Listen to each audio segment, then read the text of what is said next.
Hi everyone, it's Michelle Vina-Baltsas. It's Wednesday, June 22nd, 2016, and this is another episode of Wonder Wednesday.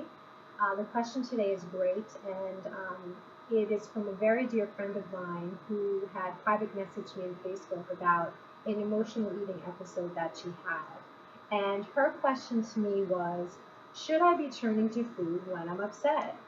And my answer to her is, in an ideal world, probably not. But you know what? Stuff happens. And sometimes we do these things and we don't feel great about it afterwards.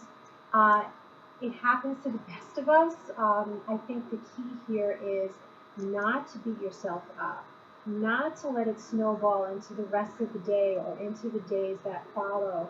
And just know that the earth did not stop turning, and not everybody knows what you did, and it's really okay. So to really be gentle and kind with yourself, because you're feeling cruddy to begin with, you don't need to beat yourself up about it even more. So a couple of tips that I have for those of you who do have issues with emotional eating and feel really cruddy afterwards. Um, the first thing I would suggest is do your best not to allow it to snowball. And when I say that, a lot of people that struggle with eating issues have a very all or nothing kind of attitude.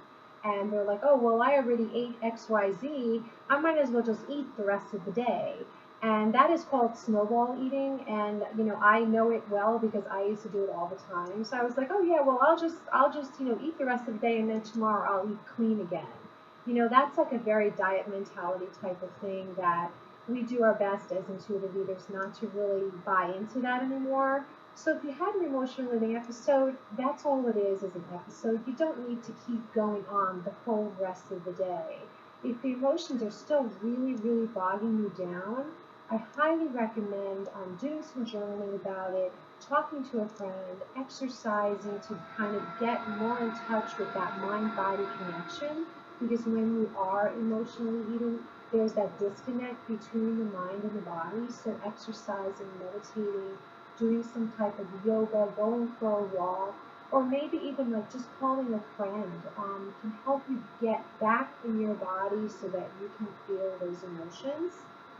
Uh, the other thing is, depending upon the type of person that you are, this particular woman does not eat sugar very often, and she has a very high sensitivity to it. So if you're eating foods that you don't normally eat, I highly recommend drinking a lot of water that day.